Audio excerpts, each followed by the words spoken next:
કામ કરો. આ મહાપુરુષોએ તમે જોવો તો ખરા જાહેર કર્યું.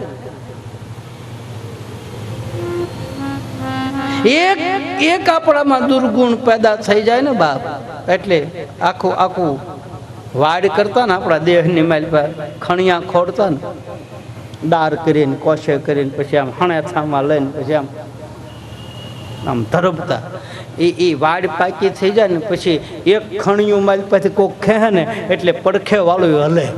એ પછી બધા ખણિયા હલવા માંડે. એમ મારા ને તમારી માલપા એક દુર્ગુણ પેદા થઈ જાય ને એટલે આસુરી વૃત્તિ બધી માલપા આવવા માંડે. તરત એક આવે અહંકાર આવે, પછી માલપાથી ક્રોધ આવે, કામ આવે, પછી મોહ જાગે ને પછી પીડા થાય ને પછી દર્દ થાય ને પછી એમાં અધપતન થાય, એમાં ઊંઘ આવતી બંધ થાય, ભૂખ જાય અને શરીર બગડે ને પછી પતન થાય. આ એક અવગુણમાં છે. સદગુણ જેનામાં પ્રગટ, અને ગુણવાળો માણસ હસતો જ ન રહે ભાઈ, એને કહેવું ન પડે. અમારો અરજી પાઠી લખે છે, ગુણ વખાણું અતિ ભારી અજમલરા, તારા ગુણ વખાણું અતિ ભારી.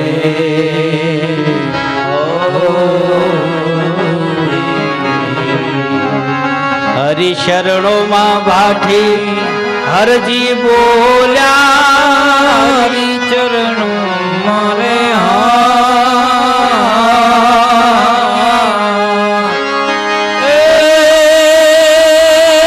હરજી બોલ્યા, ધાર્યો નિજાધારી અજમલરા, ઘણી ધાર્યો નિજાધારી અજમલરા, ગુણ વખાણું અતિ ભારી રે.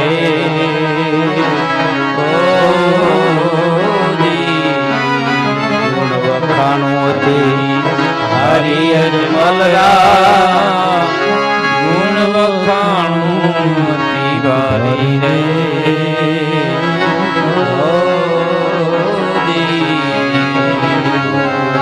સદગુણ વાળા વ્યક્તિની પૂજા થાય. મારું કે એના પગ પૂજાય, એની રજ પૂજાય, એના પગલા પૂજાય, એનું ચારિત્ર પૂજાય. અમન રહેગા એ મોહબ્બત રહેગી, દાસતા अपनी दुनिया कहेगी, फिर नाम रह जाएगा आदमी का क्या भरोसा है इस जिंदगी का. આપણે બધા આદમીના ગુણને યાદ કરીએ છીએ કે બહુ સારો માણસ હતો, બહુ ભલો માણસ હતો, એને આ જગતમાં રહેવાની જરૂર હતી, હજી એને આવા કામ કરવાના હતા. એ ભાઈ એને યાદ કરતાં કરતાં આપણી આંખના ખૂણા ભીના થઈ જાય. આપણે કાંઈ લેવા દેવા ન હોય તોય મીઠપ વાળા માનવી જેથી જગ છોડીને જાય પછી કાગા એની કાણ ઘરો ઘર મંડાય. હારો માણસ વયો જાય ને તેથી આપણા ગામડાની માલપા નિયમ હતો, તેથી આમ વાળું ન થાય. હજી અગ્નિ સંસ્કાર કરીને ન આવ્યો હોય ને ત્યાં હજી સુલા ન પ્રગટાવે. અરે બાપ, એ માણસ હારો હતો. ભલે આપણે કોઈ દે એની અરે ન બોલ્યા હોય, પણ એની રેણી, એની કેણી, એના ગુણ આપણે સાંભળી અને આપણને મારી પાછી આમ હાશકારો થાય, મારી પાછી લઈ આમ બેકાર લાગે.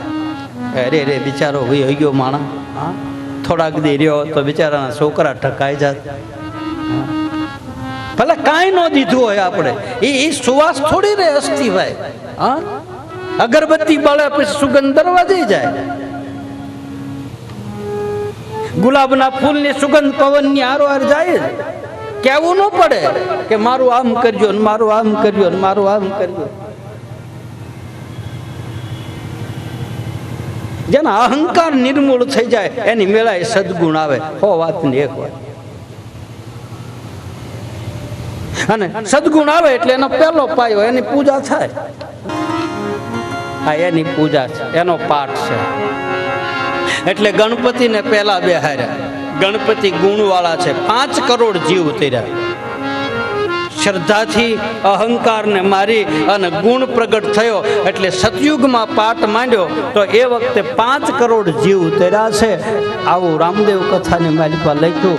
અને હવે બીજો પાયો પહેલો પાયો આપણે જે મંડાણ માંડીએ છો, કથા ચાલુ નથી કરી હજી, પાયા જ મંડાણ, પાયામાં પ્લિન્થ ગાળવાની, હજી પ્લિન્થ સુધી પહોંચ્યા નથી, હજી તો પાયો ગાળી. અને જેના પાયા મજબૂત થઈ જાય ને પછી એની ઉપર ગમે એટલા માલ લ્યો, કાંઈ વાંધો ન આવે. આ કથાનો પાયો છે. પ્લિન્થ મજબૂત થઈ જાય એમાં પછી વાંધો ન આવે. પ્રહલાદની પ્રાર્થના અને શ્રદ્ધા, પ્રાર્થનાથી ભગવાન થાંભલાની માલિપા પ્રગટ થયો અને શ્રદ્ધા મજબૂત થઈ. અને હવે બીજો પાયો છે વચનનો, વેણનો, વાણીનો, બોલીનો. આ બીજો પાયો છે. વાણીમાં તાકાત છે, શબ્દમાં તાકાત છે, વેણમાં તાકાત છે. જેવું તેવું બોલવું જ નહીં. આમ તેમથી આપણે આપણી ઉર્જા ખોરી નાખ્યું. સામે કોઈ ગણે નહીં, કાંઈ લેવા દેવા નહીં, બોલવું. આપણા શબ્દની કિંમત થાય જ બોલાય, નકર આપણે મૂર્ખમાં ગણાય. આપણે ખોટે ખોટું આમ તેમ તો બકબક કર્યું, બહુ બોલ બોલ કરવાની વેલા હાર મરે. હા, આવું કે છે. વધારે પડતું બોલે આમાં એમ કહે છે 24,000 સ્નાયુઓ ઊંચા થાય ને તારે એકવાર શબ્દ બહાર નીકળે. એવું ખોટું હું કામ બકબક કરું? વજન પડે તો બોલવું ને, કઈ એક વાર કહેવાય, 2 વાર કહેવાય, 3જી વાર પછી જય શ્રી કૃષ્ણ, 3 વાર થઈ જાય એટલે હરાજી થઈ ગઈ. 1, 2 ને 3. વાણીને શુદ્ધ રાખી, સારું બોલવું. કોકને વહમું લાગે ને, આકરું લાગે ને, કવેણ બોલવા. ખીમડા કોટવાલના ધર્મપત્ની સતી ડારળદે એનો શેડો જ્યારે પકડે, રાવત રણસિંહ વખતે સતી ડારળદે એમ કહે છે કે મહારાજ, કવેણ બોલવાથી, ખોટા વેણ બોલવાથી જીભના લવે લવે પાપ લાગે છે. વાણી આપણી બગડી જાય છે. શુદ્ધ વાણી હોય, જીભ ઉપર સરસ્વતીનો વાસ હોય, અને એ વાણીને બગાડવી શું કામ? સારું નીકળે ત્યાં સુધી મોડું હું કામ કાઢવું? પણ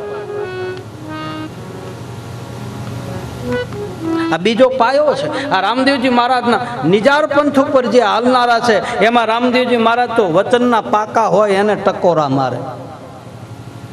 વચનના પાકા, વચન ચૂકી જાય 84 જાય. ગંગા સતી પાનભાઈ બતાવે છે, એ વચન વિવેકી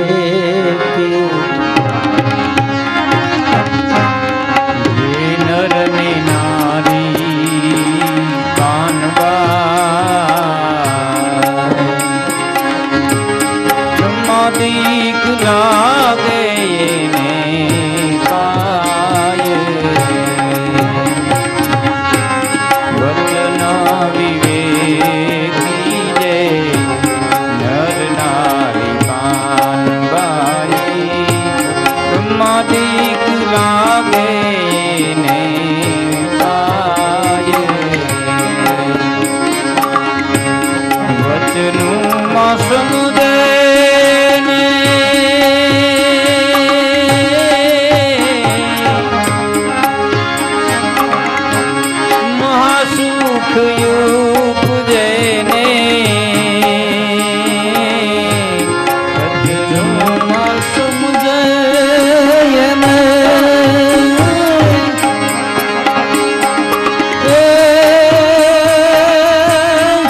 મહાસુખ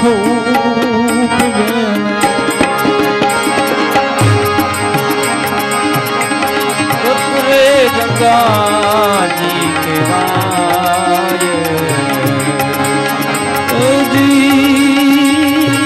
ગોતરે ગંગાજી કેવાય. વચનું કાપને વચને આપને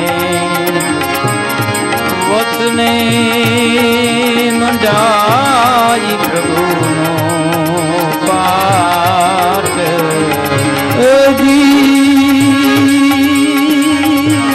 વચને મંડાઈ પ્રભુનો વચનું ના પુરાય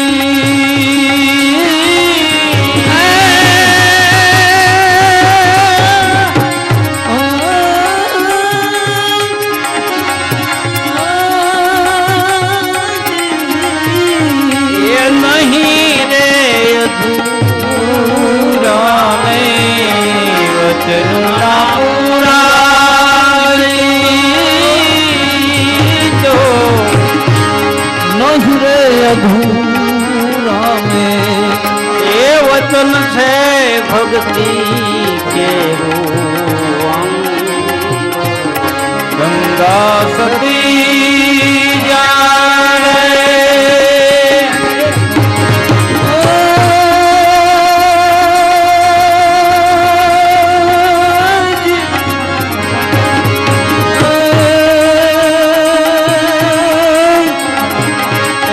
કરી બોલ્યા મેં ગંગા સતી જાણે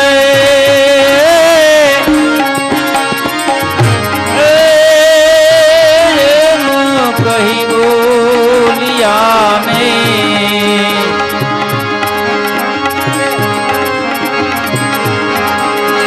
એ જેના નૈણુમાં વરસે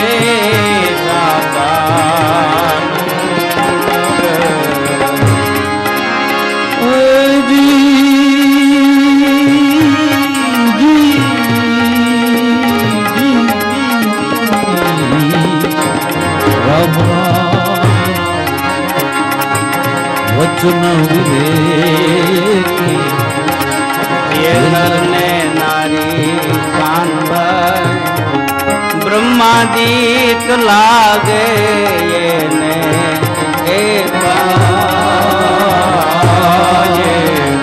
એ બ્રહ્માદિક લાગે એને પાયે એ જી બ્રહ્માદિક લાગે એને પાયે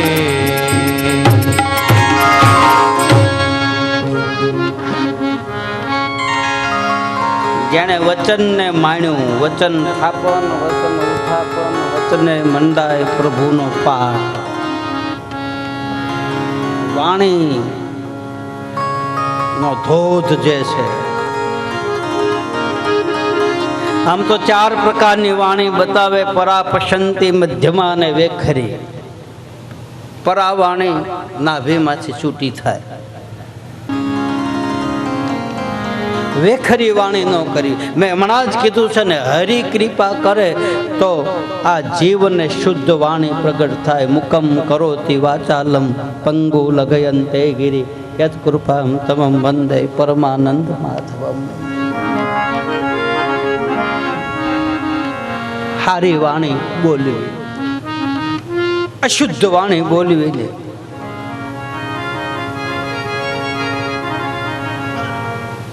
તમે ગમે ના જાઓ, વાણી અને કાળનો સંબંધ હોય છે, બે હારે હોય છે. વાણી જતી સતી છે અને કાળ એ જતી પુરુષ. જતી અને સતી બે હારે છે. વાણી અને કાળનો સંબંધ છે. એક સતી છે ને એક જતી છે.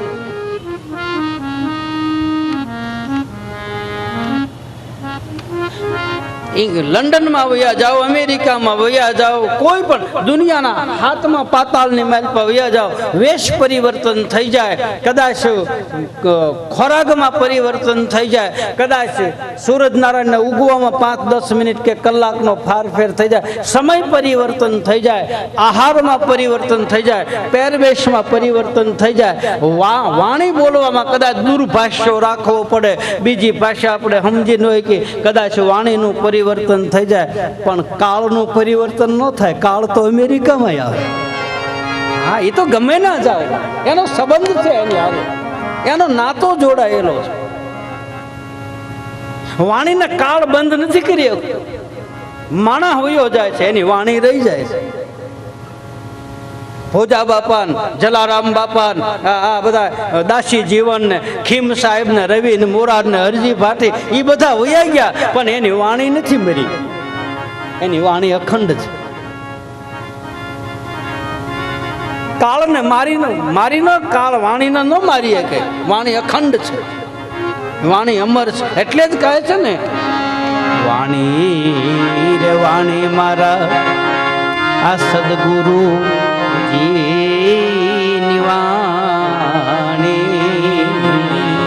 અને જીવતા પરણાવી બાવે મને મુવા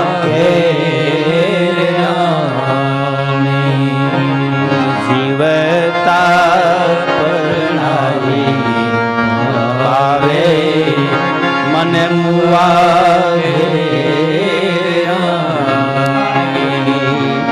વાણી રે વાણી મારા સદગુરુજી વાણી અને જીવતા પરણાવી ભાવે મને વાગે વાણી મરતી નથી, વાણી અખંડ છે. વાણીનો ધોધ ચાલુ જ હોય. મૂંગો માણા બોલી નથી શકતો પણ માલપાથી તો બોલે. એ ઈશારો તો કરે મારે ખાવું છે, એની જીભાન છૂટી નથી થતી. એની જીભના તાળવાની અરે જીભ ચોટેલી હોય એટલે મૂંગું બોલી ન શકે. જીભની હેઠે જે કાપો હોય છે ને, એ કાપો એની હળંગ જીભ હોય એટલે એ કાપો આમ કાપો હોય ને તો જ આડા ઓલી જીભ થાય બોલીએ. કે આમ સપાટ જીભ હોય ને તો એ બોલી ન શકે. તો એ બોલતો નથી, અંદરથી બોલે છે. ખાવું છે એમ કરે, ઈશારામાં તો સમજી જાય છે ને કે તારે ખાવું છે તો હા પાડે. પાણી પીવું તો કે હા મને ભૂખ લાગી છે એમ તો કે. એ ભૂખ લાગી એમ માલપાથી તો બોલે, આપણી અરે જીભથી નથી બોલતો. એટલે વાણીને કોઈ રોકી નથી શકતું. વાણી અખંડ છે, વાણી આખા ગગનમાં ફરે છે. એટલે જ કહે છે કે શબ્દ ગગનમાં જાય છે. તમે જળની માલપા આમ સરોવર કે તલાવડું ભર્યું હોય, એમાં કાંઠે ઉભા રહીને તમે પાણો નાખો તો શબ્દ બોલે. પાણો તળિયે ઉયો જાય પણ એમાં ડબલીને અવાજ તો આવે અને એનો આખું અમળ થાય. તમે જોજો કુંડાળું પાણો નાખ્યા પછી એક કુંડાળું બને. કુંડાળું આમ આખું આમ જણજણાટી થાય. આમ ગોળ કુંડાળીઓ દાહ રમતા હોય ને એવી કુંડાળીઓ થયા કરે. મોટું કુંડાળું થતું જાય ને ધીરે ધીરે પાછું પાણીની માલપા કુંડાળા સમાય જાય. પથ્થર તળિયે વયો ગયો, એના જે ઉર્જાઓ જે પેદા થઈ પાણીમાં હમાઈ ગયું, પણ એમાંથી શબ્દ તો પ્રગટ થયો ને કે ન થયો? એમાંથી ડબ લઈને બોલે, ટબ લઈને બોલે. આમ તો આમ નળની હેઠે બાલદી પડી હોય અને નળ જરાક ચાલુ રહી ગયો ને તો પગથિયા ઉપર કોઈક હાલ્યું આવતું હોય ને એવા આમ જોડાના અવાજ આવે, ટપ ટપ ટપ. એ નળમાંથી પાણી નીકળ્યું, બાલદીમાં પડ્યું, પણ એ પડ્યા પછી એમાંથી શબ્દ તો ઉત્પન્ન થયો ને, એમાંથી ધ્વનિ પેદા થયો ને, એમાંથી સુર પેદા થયા. એટલે શબ્દ અખંડ છે. અને એ શબ્દ સદગુરુ બતાવે કે આ શબ્દ અખંડ છે. એને કહે છે કોઈ શબ્દને પકડી લે. કબીર પરંપરામાં કહે શબ્દ અને શબ્દ અલગ છે. એક જોડાક્ષર છે શબ્દ અને એક છે શબ્દ. કબીર પરંપરામાં શબ્દ કહે. આપણા સંતોય બતાવે. અજમલજી મહારાજ આમ ધૈર્ય ધારણ કરીને ભગવાનને ભોગ લગાડે છે ને ભગવાન આવતા નથી ને એમાં અજમલજી મહારાજને ક્રોધ આવ્યો. ભાઈ હાથમાં રહેલી જળની જારી હતી, એ જળની જારી મૂર્તિ ઉપર ઘા કર્યો અને કપાળની માલપા એ જારી વાગી અને કપાળમાં મૂર્તિ ખંડિત થઈ. એ દ્વારકામાં હજી ખાડો છે, કપાળમાં વાગેલાનું નિશાન હજી છે. એ તો એના શણગાર ને મુગટ ને એવું બધું પહેરાયું હોય એટલે આપણે દેખાય નહીં. બાકી અંદર જ્યારે એ શણગાર સજતા હોય, પૂજારીઓજી ભગવાનને સ્નાન ધ્યાન કરાવીને પછી એના શણગાર પહેરાવતા હોય ને એ વખતે માથામાં જોવે તો એ ઘા કરેલો ખાડો હજી છે, હજી નિશાની છે. એટલે પૂજારીઓએ બધાએ ભેગા મળીને અજમલજી મહારાજને કહ્યું છે કે મહારાજ તમે આ શું કર્યું, મૂર્તિને ખંડિત કરી. ભલે ક્યારનો હું કહું છું કે જમવા આવો તો આવતો નથી. પૂજારી કહે આ તો પથ્થર છે, આ ભગવાન એમ ન આવે. તો હાસો ભગવાન ને દ્વારકા ક્યાં છે? બોલે દરિયાની માલ પાસે જો સામે સાગર ઘૂઘવાટા મારે એમાં જા. પૂજારી નક્કી કર્યું કે આ દર પૂનમે આવે છે ને તો હેરાન કરતો જાય. ગડગડતી દોટ કાઢી અજમલજી મહારાજે જય રણછોડ, જય રણછોડ, જય રણછોડ, જય રણછોડ, જય દ્વારકાધીશ. અને સમુદ્રના કિનારે સમુદ્રના મોજા ઉછળે છે ભાઈ. અજમલજી મહારાજે નક્કી કર્યું છે કે મારે તને જોવો છે ને તારે દેખાવું નથી. આજ કરી લેજે ફેંસલો, કા હું નથી કા તું નથી. જય દ્વારકાધીશ કહે અને અજમલજી મહારાજે સમુદ્રની માલ પર ઠેકડો માર્યો. હા ના અહીંયા દ્વારકા વાળાને ચિંતા થઈ ભાઈ. સોનાની દ્વારકાનું નિર્માણ કર્યું સમુદ્રની માલ પર. દ્વારકાનો રાજા, દ્વારકાની ઈ દ્વારકા નગરીનું ઈ વર્ણન,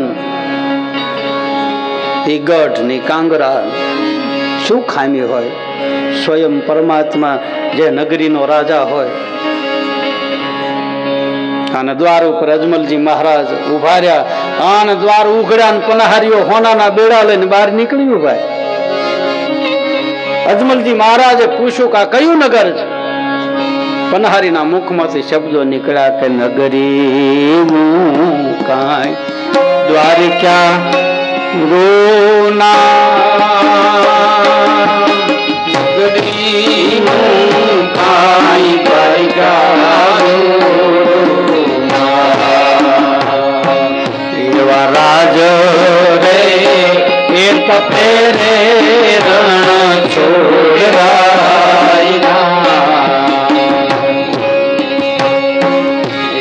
રાજ રે એક પેરે છોડ રાયરી કાંઈ દ્વારકા રોડો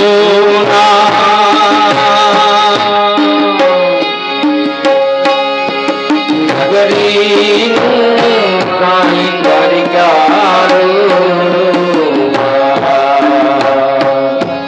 રાજ રે કપે રે રણ છોડરાયના. એવા રાજ રે કપે રે રણ છોડરાયના. એવા રાજ રે કપે રે રણ છોડરાયના.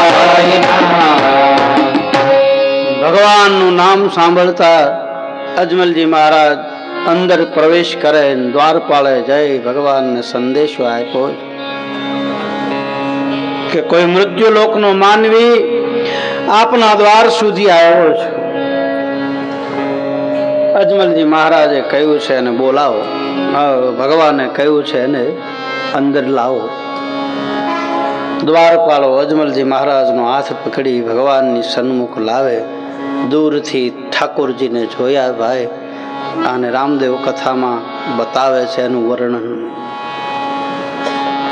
મમ ગુણ ગાવત એ ભાઈ ફૂલ શરીરા. મમ ગુણ ગાવત ફૂલ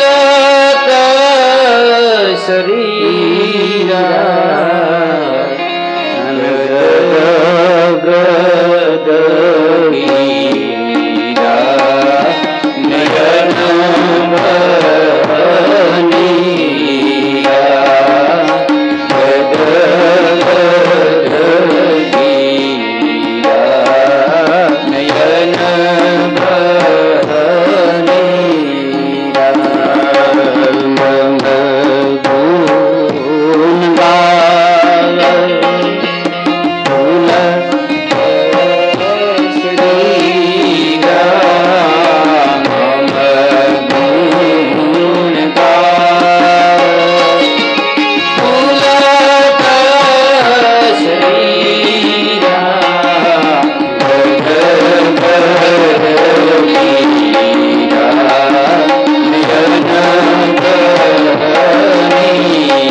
મહારાજનું ભજન છે આ રામવટી વાળા એને લખ્યું ગુરુદાસ બાપુના શબ્દો છે એનું ભજન છે આ જ ઢાળમાં આ જ લયમાં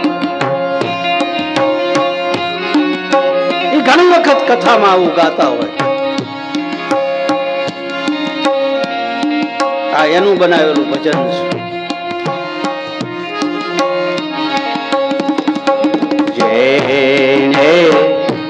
જેણે શ્રી રામ દેવ સમરિયા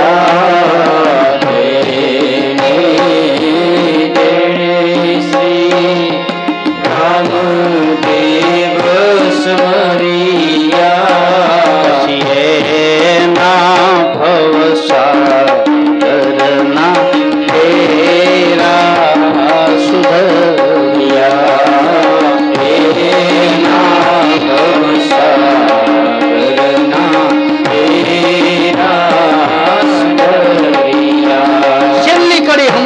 બહુ દર્દ ભર્યું માલપા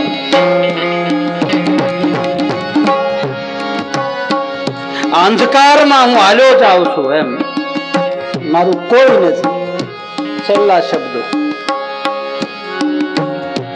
ઘોર અંધકારમાં જેણે આશરો લીધો અંધકારમાં જેણે આશરો લીધો અંધકારમાં જેણે આશરો લીધો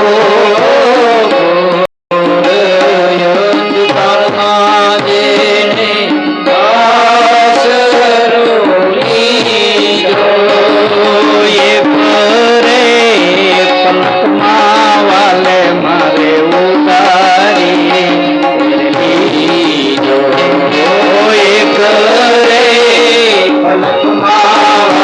મારે પુકારી લીધો એ કરે પલકમાં વાલે મારે ઉતારી લીધો એ કરે પલકમાં વાલે મારે ઉતારી લીધો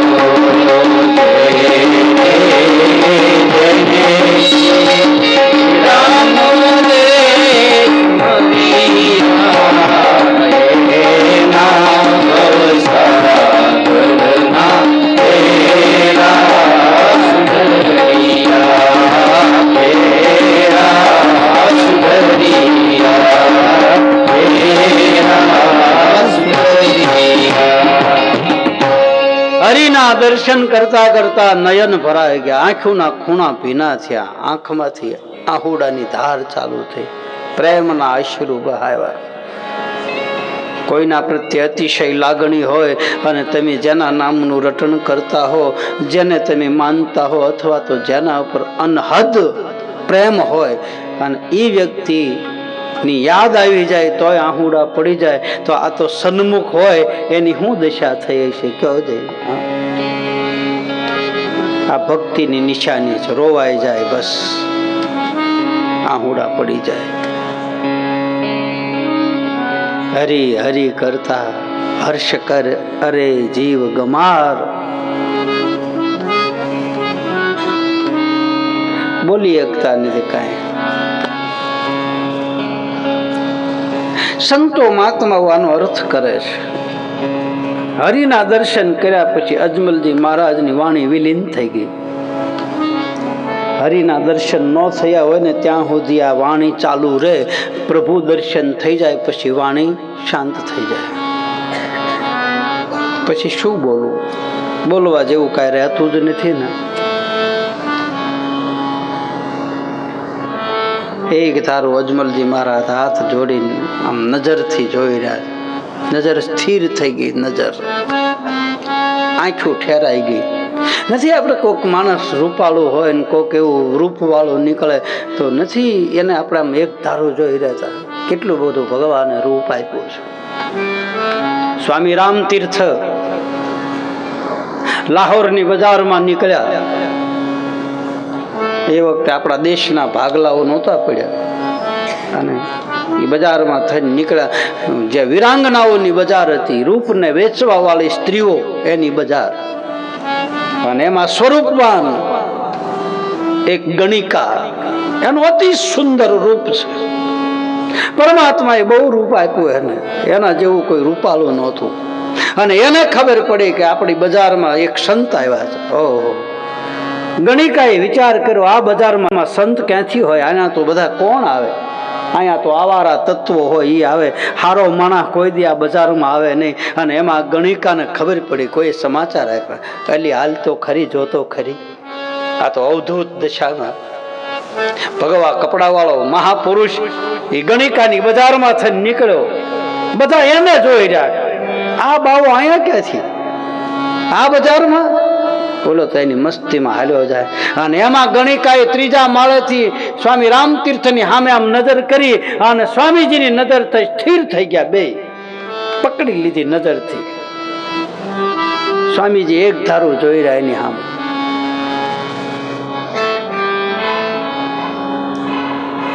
10 મિનિટ થઈ, 15 મિનિટ, મટકું ન માર્યું સ્વામીજી. ઓલી ગણિકા જોઈ રહી, ઓહો, આ દેશનો મહાન પુરુષ. અને 10 મિનિટ એની સામે જોયું ને ત્યાં તો માલપા ખળભળાટ ચાલુ થઈ ગયો. માલપા માયલો જાગી ગયો. એ ગણિકા દાદરાના પગથિયા નીચે ઉતરી. કરોડો રૂપિયાની માલિક હતી, અખૂટ સંપત્તિ. આ દેહને, આ રૂપને વેચી વેચી અને સંપત્તિ ભેગી કરેલી. અને સ્વામીજીને સામે આવીને આમ ઉભી રહી, હાથ જોડ્યા. બાપજી શું જોવો છો? 3 વખત કીધું એટલે સ્વામીજીએ જવાબ આપ્યો, હું તારા રૂપને નથી જોતો, હું તારા ગુણને નથી જોતો. હું તો એ વિચાર કરું છું કે તું એટલી બધી રૂપાળી છો તો તને બનાવનારો મારો બાપ કેટલો રૂપાળો હશે. મને બીજો અવતાર મળે ને તો તારી જેવી માં મળે. આહા! અને ગણિકા પગમાં પડી ગઈ.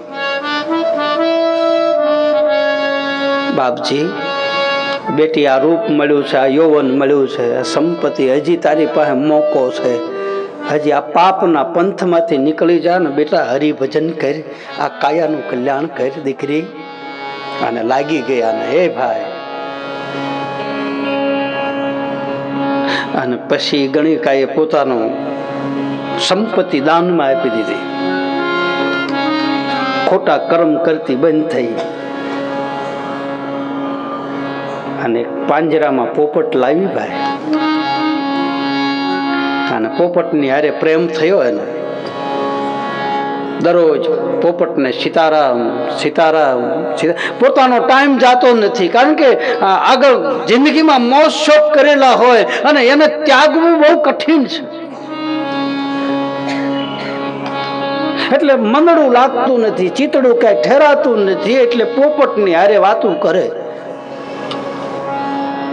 સીતારામ સીતારામ સીતારામ અને કહે છે. પછી એમાં એના લગ્ન લાગી ભાઈ.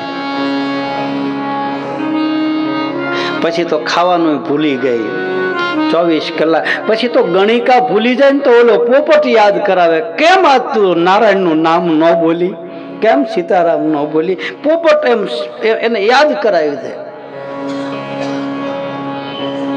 અને એક દિવસ ભગવાનને કાળિયો ઠાકર આનો મન પવિત્ર થઈ ગયું ને પછી ભગવાન પોતે એના પાસે આવે છે, એવું બતાવે છે એના ભજનમાં. ગણિકા હતી પોપટ પઢાય, ભેરવી કરતો.